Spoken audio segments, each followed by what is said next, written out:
আসসালামু আলাইকুম ভিউয়ার্স, কেমন আছেন আপনারা? আজকে আমি আপনাদের সাথে ছোট মাছের একটা চচ্চড়ি করলাম, সেটা শেয়ার করতে আসলাম। ছোট মাছটাকে আমি দুটো আলু পলে নিয়ে সাথে বেশি করে পেঁয়াজ পলা এবং কাঁচামরিচ পলে দিয়ে সামান্য হলুদের গুঁড়া, ধইনার গুঁড়া আর জিরার গুঁড়া দিয়ে লবণ তেল দিয়ে মাখিয়ে নিলাম এবং পরে মাছটাকে দিয়ে আলতো করে মেখে নিলাম। সবশেষে আবার সামান্য একটু সরিষার তেল দিয়ে এই মাছটাকে আবার সুন্দর করে মেখে চচ্চড়িটাকে মেখে নিয়ে বসিয়ে দিলাম সামান্য পানি দিয়ে। এই যে সরিষার তেলটুকু দেওয়া হলো শেষে, এটার যে একটা ফ্লেভার আসে সেটা চমৎকার লাগে চচ্চড়িটা। আপনারা ওইভাবে করে খেয়ে দেখবেন, ইনশাল্লাহ ভালো লাগবে।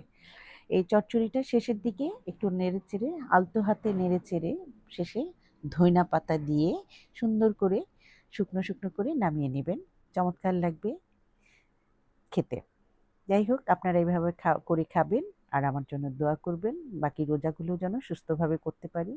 আপনারা সবাই ভালো থাকবেন। আল্লাহ হাফিজ। আসসালামু আলাইকুম।